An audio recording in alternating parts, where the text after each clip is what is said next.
Metrópole Entrevista. Eu vou conversar aqui com uma figura muito importante da vida científica do país, a doutora Natália Pasternak, bióloga, pesquisadora e doutora em microbiologia pela USP. Doutora Natália, que prazer conversar com a senhora aqui ao vivo. Seja muito bem-vinda aqui em Salvador, Bahia e todo o interior do nosso estado. E está tudo bem com a senhora? A senhora está bem, doutora Natália? Tudo bem, Mário. O prazer é todo meu. Obrigada pelo convite. E como é que vocês estão aí em cima? Pois é, nós estamos aqui. Hoje está um dia belíssimo de sol, não é? Mas a população tentando, pelo menos uma boa parte dela, manter. Não é? Eu mesmo estou aqui há 90 dias preso em casa, trabalhando daqui, porque sou idoso, cheio de coisa e não vou me arriscar de jeito nenhum. Doutora Natália, eu tenho assistido várias participações suas a respeito do momento que nós estamos vivendo. E pesquisando um pouco aí a sua vida, eu fiquei muito feliz de ver que a senhora é fundadora de um instituto, não é? E eu queria que a senhora falasse um pouco sobre isso antes da gente entrar realmente no coronavírus e essas coisas. Vamos lá, Mário, pode chamar de você. E o Instituto Questão de Ciência, ele foi fundado no final de 2018 com a missão de fomentar políticas públicas baseadas em evidências científicas. Então, o Instituto vem com duas missões: trazer informação científica de qualidade, numa linguagem acessível, didática, que qualquer um, sem nenhuma formação em ciência, seja capaz de compreender. E, dessa maneira, a gente leva informação sobre ciência tanto para o cidadão, com a nossa revista online, que é gratuita, a revista Questão de Ciência, com os eventos que o Instituto promove, palestras, seminários, que são abertos para o público e sempre com a preocupação de traduzir a ciência para uma linguagem popular e acessível. E também levar a ciência para os órgãos de governo e para os parlamentares que estejam interessados em embasar políticas públicas, leis e regulamentações em evidências científicas e não em achismo e ideologia. Então, a gente trabalha com essas duas frentes para informar tanto população quanto órgãos de governo e do parlamento, tentando fazer com que a ciência seja respeitada nas decisões, que podem ser tanto as decisões do dia a dia de um cidadão comum, como as decisões de um governo ou de um parlamento. Olha, eu acho fantástico esse tipo de trabalho que a senhora está fazendo, inclusive tinha um café com ciência, quer dizer, uma forma de dar acessibilidade às pessoas simples e comuns da importância da ciência na vida da gente. Agora, eu tenho que reconhecer também que agora a senhora, a partir de 2019, está remando contra a maré, não é? Porque o fluxo todo que vem é exatamente transformar isso em ideologia. Qualquer tentativa científica é coisa de comunista. O próprio Covid foi feito lá no laboratório da China para se transformar potência de dominação mundial. Aí o trabalho da senhora deve ter ficado bem mais árduo e mais difícil, não é, doutora Natália? Mário, é sempre mais difícil você ser reativo do que proativo, né? Quando a gente fala de comunicar ciência, o nosso sonho seria poder comunicar os avanços da ciência, a beleza da ciência, mostrar tudo que a ciência traz para o nosso dia a dia, de geração de conhecimento, de tecnologia.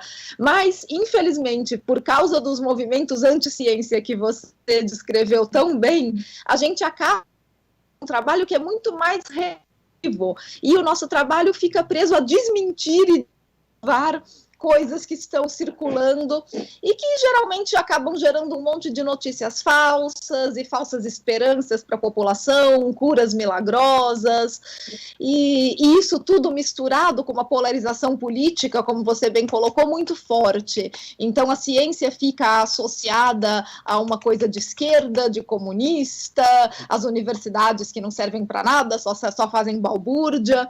Então a gente realmente está vivendo um momento, mesmo antes da pandemia, um momento político que já era muito polarizado e muito avesso à ciência e à educação. E divulgar a ciência e defender a ciência nesse ambiente é realmente um trabalho muito complicado, é um grande desafio. Quando a pandemia chegou, aí piorou mais ainda. E nós tivemos governantes como o presidente Donald Trump, quanto Orbán lá na Hungria, quanto Bolsonaro aqui, entre outros, que adotaram uma posição de negação. É um resfriadozinho, uma gripezinha, e quem tem que deixar todo mundo solto para o efeito manada, quer dizer, todo mundo se contamina, cria o antivírus e tudo volta ao normal, não precisa parar a economia, nós não temos que ter um Estado que beneficie os 50 milhões de brasileiros invisíveis até então. Agora, doutora, dá para a gente imaginar o que é que passa na cabeça de pessoas que conseguem negar assim, com tanta firmeza evidências tão sólidas? Olha, não dá, Mário, eu realmente não consigo entrar na cabeça desses líderes e entender como que eles não enxergam, né? Como que realmente não conseguem ver as evidências que estão ali diante do nariz. Mas quando eles conseguem, eles mudam de ideia. Eu acho que o caso do Boris Johnson no Reino Unido foi bem interessante, né? Mas o caso dele eu acho que foi emblemático, porque ele começou também negando fortemente a ciência, a imunidade de rebanho foi uma ideia que ele defendeu muito, não, a gente tem que realmente soltar todo mundo, até, sabe, porque senão isso nunca vai acabar, mas de repente ele ficou doente, ele se viu dentro de um hospital, ele se viu sob os cuidados de profissionais de saúde, inclusive imigrantes, né, que iam muito contra uma política dele, né, de ter saído da União Europeia e de ter defendido, né, que os imigrantes estavam roubando os empregos da população, uma postura muito parecida com os Estados Unidos. E então é interessante ver como quando a pessoa é confrontada cara a cara com as evidências, a postura muda. E o Boris Johnson foi um que mudou, ele admitiu depois que realmente a imunidade de rebanho era uma péssima ideia e começou a conduzir o combate à pandemia de uma forma diferente na Inglaterra. Alguns líderes conseguem fazer isso, eu espero que os outros sigam pelo mesmo caminho, mas no Brasil particularmente não estou com muita esperança. A negação da ciência aqui pelo nosso presidente é realmente surpreendente, com mais de 40 mil mortos, alguém continuar repetindo que isso é só uma gripezinha, é algo que eu realmente não consigo entender. E a gente nunca vai saber se isso é reflexo de total ignorância mesmo, ignorância de como a ciência funciona, ou se isso é movido por motivos políticos, ideológicos, ou simplesmente por má fé. Não dá, não tem como a gente saber disso. O resultado, de qualquer forma, é assustador, porque a gente tem um país que está completamente sem liderança no combate à pandemia, nós estamos sem ministro da saúde já há mais de um mês, e sendo que os últimos 2 foram demitidos porque não concordavam com a postura do presidente. Então é uma situação onde realmente o Brasil parece ser o país com o pior enfrentamento da pandemia até agora. É um prêmio que realmente eu não gostaria de merecer. Agora, interessante, doutora Natália, é que apesar do número de mortos cada vez maior, né, são mortes que devem ser sentidas um a um, mas o receio que eu tenho é que as pessoas comecem a encarar isso com uma certa naturalidade, sabe? Como se, não, é isso, desde que não pegar a mim ou um parente meu, morreu, como o próprio presidente disse, né? O fim de todo mundo é morrer, e daí, etc. E quando é um momento que a gente deveria estar tendo solidariedade, compaixão e tolerância, né? E união. Né? Aqui no caso da Bahia, nós podemos dizer que somos até muito felizes, porque temos um governador que é do PT, um prefeito de Salvador que é democrata, quer dizer, completamente oposto, e sempre se bicaram, e que se juntaram de uma forma tão clara, tão nítida, tão harmoniosa, que tem permitido uma coisa emocionante. A gente vê dizer, bom, na hora da eleição a gente briga de novo, mas agora é hora de salvar vidas. A gente pensa e sempre fica na esperança. Semana passada o ministro Toffoli, presidente do Supremo, fez uma mensagem, precisamos de união, vamos todos nos unir. Não adianta. Aí está o presidente hoje dizendo, olha, já está chegando no limite. Eu não vou ser o primeiro a chutar o pau da barraca. Sim. E aí, quer dizer, que isso dá um desespero, de certa forma, não é, doutora Natália? Dá, Mário, dá um desespero mesmo, porque a gente não consegue ver como sair dessa situação enquanto a gente continuar com esse governo federal. Realmente, a situação na Bahia e de Salvador é muito bonita. Você vê que realmente nesse momento, esse é o momento de passar por cima das diferenças políticas. E o que você falou sobre o sentimento de união e o respeito aos 40 mil que morreram, aos familiares desses 40 mil, que acho que é a atitude do presidente que mais me choca. Sabe, não ter respeito por essas pessoas, por essas famílias que perderam os seus entes queridos, e ainda falar para as pessoas invadirem hospitais, desrespeitando então os doentes, os médicos, para filmar, porque com certeza tudo isso é uma mentira. O que nós estamos vivendo realmente é uma grande loucura coletiva, e com o presidente incitando violência, incitando que as pessoas invadam hospitais, invadam UTIs, é algo que realmente eu nunca pensei que eu ia ver.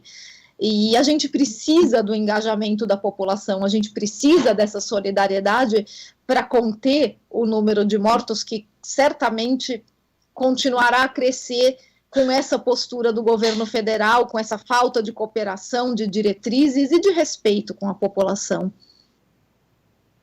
Eu estou conversando com a doutora Natália Pasternak. Doutora, a gente vê sempre a procura de um remédio salvador, né? Mesmo que os gordos ficam procurando sempre comer tudo e ter uma pílulazinha que tome e ele emagreça. Primeiro foi a cloroquina, hidroxicloroquina, depois apareceu. E ontem comecei a ficar muito preocupado quando vi uma pesquisa, quer dizer, tem um lado bom do uso do corticoide, o dexametasona, mas, ao mesmo tempo, quer dizer, é um caminho que parece ser interessante para aquelas pessoas que estão em situação grave. Mas, ao mesmo tempo, a gente sabe que esse é um remédio barato, tem em todas as farmácias, e que quando a população ouve isso, sai todo mundo correndo para comprar e tomar, sem saber que corticoide resolve muita coisa, mas também tem muitos efeitos colaterais. Isso eu falo de cátedra porque eu, quando fiz cirurgia cardíaca, que tive uma pericardite, eu tive que tomar doses elevadíssimas de corticoide, e isso mexe com a gente física e mentalmente de uma maneira impressionante. A senhora não tem receio de que, quando se revela um negócio desse, haja uma corrida de novo, as farmácias, vamos comprar, vamos comprar?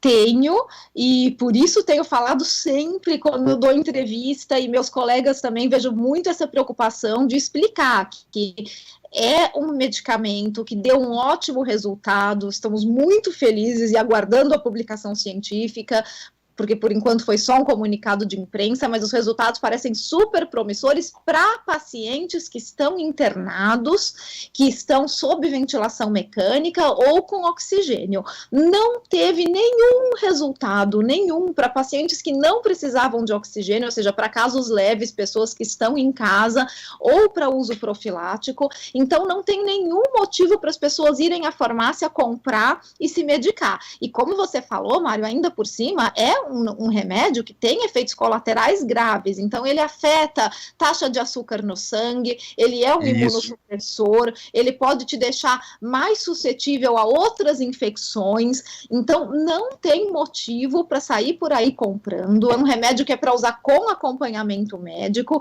e no caso da Covid-19, ele só funcionou em ambiente hospitalar, só em pacientes que realmente estavam precisando receber oxigênio.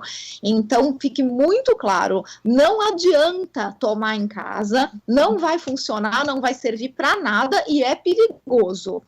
Mas isso precisa ser muito bem comunicado, né, Mário? A gente precisa realmente ter essa preocupação de explicar isso e repetir várias vezes para as pessoas e colocar, de repente, aviso nas farmácias, instruir os farmacêuticos, os balconistas para dar essa informação, para que a gente não tenha de novo uma corrida para as farmácias, como a gente teve no caso da hidroxicloroquina, e que acabou deixando, inclusive, muitos pacientes que precisavam do medicamento para tratar doenças autoimunes, que ficaram sem remédio.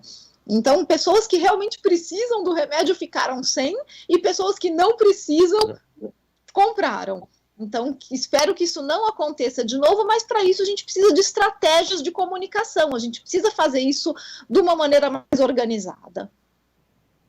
Doutora Natália, eu fico pensando assim, o Brasil, quer dizer, o mundo todo está vivendo essa pandemia que ninguém esperava, né? Mas no caso do Brasil, a gente tem agravantes fantásticos, né? O presidente, por exemplo, diz, eu não entendo nada de economia, Paulo Guedes trata tudo. Mas ele entende de medicina, ele demitiu 2 ministros da saúde porque não quiseram usar a hidroxicloroquina como protocolo básico do tratamento. Quer dizer, eu fico impressionado com isso. Quer dizer, ele é médico, ele estudou medicina, ele é cientista, infectologista? Não. Economia, ele vira dizer, eu não falo nada, quem fala é Paulo Guedes, o posto Ipiranga. Agora, quando chega na medicina, e aí manda o Exército, o laboratório do Exército produzir em grande quantidade, Donald Trump manda comprimidos para aqui. Quer dizer, é demais, não, doutora Natália, a gente assistir isso tudo e ficar vendo, e todo dia, Olha, a esperança fica... É difícil, eu sinto falta de uma reação mais forte também da comunidade científica. Eu acho que quando o presidente realmente começa a receitar medicamentos, a comunidade médica e científica precisam reagir. E a reação do Conselho Federal de Medicina foi patética, né? Aquela história do Conselho Federal de Medicina de falar que autoriza, mas não recomenda o uso da hidroxicloroquina. Não, por favor, seja um órgão sério. O presidente está receitando um remédio que não tem comprovação científica. Então, os órgãos de classe, as sociedades científicas, as academias de ciência e de medicina, elas precisam se pronunciar de uma forma mais contundente quando uma coisa dessas acontece, porque isso é desperdício de recurso público, como você bem colocou, o Exército produzindo, é um desperdício de recursos que poderia estar direcionado para compra de insumos, para compra de testes diagnósticos, para compra de EPIs, tem tanta coisa importante faltando e a gente vai gastar dinheiro produzindo cloroquina, importando insumos para a produção de cloroquina e ainda transformando isso de fato num protocolo nacional. Eu não sei se você viu, mas faz 2 dias a FDA revogou o uso emergencial da cloroquina nos Estados Unidos. No mesmo dia em que a FDA revogou, aqui nós instituímos o uso como protocolo oficial agora também para crianças e gestantes. No mesmo dia. Eu estou conversando com a doutora Natália Pasternak, ela é bióloga, pesquisadora e doutora em microbiologia pela USP. Doutora, em relação à vacina, quer dizer, essa é a grande esperança, mas a gente sabe, eu não sei se a senhora concorda ou não, que é um projeto que não sai assim amanhã nem depois. É isso mesmo? É isso mesmo, demora um pouco, mas a gente está fazendo em tempo recorde, Mário. Geralmente uma vacina demora aí 8 anos, até uns 10 anos para chegar no mercado. O que a gente está fazendo esse ano com vacina é algo sem precedentes na história. Tem mais de 100 grupos no mundo inteiro trabalhando ao mesmo tempo, cada um em estratégias diferentes para tentar obter uma vacina que seja eficaz e segura, e com tanta gente trabalhando no mesmo tema, certamente nós teremos aí algumas vacinas que vão funcionar. Tem alguns grupos que já estão bem adiantados, como o grupo da Universidade de Oxford, na Inglaterra, e uma empresa chinesa, Sinovac, que até acabou de fazer um acordo com o Butantan. A empresa Moderna, nos Estados Unidos, também está entrando agora em fase de testes clínicos em humanos, também está indo bem. Então, a gente tem algumas iniciativas que já estão bem adiantadas e que até o final do ano devem dar uma resposta se a vacina é segura e eficaz. Então, nós teremos uma vacina aprovada. Daí a gente tem que começar a pensar no problema seguinte, que é a produção. Como é que a gente vai produzir isso e a logística de distribuir, vacinar, pensando que a gente, teoricamente, teria que vacinar aí 7 bilhões de pessoas. Não vai ser com uma única vacina que a gente vai fazer isso, certamente a gente vai ter várias, mas é uma corrida contra o tempo mesmo. Uma corrida que eu acho que a gente está realmente fazendo algo único na história. Então, sem perder o rigor científico, estamos aí juntando algumas etapas que normalmente seriam longas, a gente está condensando essas etapas e fazendo os testes mais rápido. Os testes em animais estão rodando aí ao mesmo tempo do que testes em humanos, o que é algo que em outra época era impensável. Geralmente você faz primeiro em animais, termina todos os testes, depois passa para humanos. Então, tem algumas etapas que realmente a gente jamais faria se não fosse uma emergência desse tamanho, mas que dá para fazer e ainda garantir a segurança. Então, eu estou bastante otimista em relação às vacinas. Eu acho que até o final do ano a gente deve ter boas respostas. Doutora Natália, enquanto isso, o melhor remédio é o isolamento, o uso de máscaras e a distância social? Ainda é, Mário. Enquanto a gente não tem vacina, a gente precisa continuar seguindo as regras de ficar em casa, realmente só sair quando é necessário, quando sair, manter a distância física de 1,5 metro de outra pessoa, usar máscaras, ter os cuidados de lavar as mãos, usar álcool gel quando está na rua. Tudo isso continua valendo até a gente conseguir vacinar as pessoas com uma vacina segura e eficaz. Infelizmente, esse vai ser o nosso novo normal até a gente ter uma boa vacina. Não tem como relaxar muito isso não, senão realmente a gente dá margem aí para o vírus ter segundas, terceiras e quartas ondas que a gente não quer. E no Brasil a gente nem passou da primeira onda ainda, né? Pelo visto aqui a gente vai ter uma onda única. Então a gente tem que se cuidar. Doutora Natália, foi um enorme prazer conversar com a senhora, viu? Muitíssimo obrigado. Bom dia, força, energia e saúde para a senhora. Para você também, Mário, o prazer foi todo meu e fiquem bem aí em cima com o sol, que aqui embaixo está frio e feio. Tá certo, doutora Natália, um abração.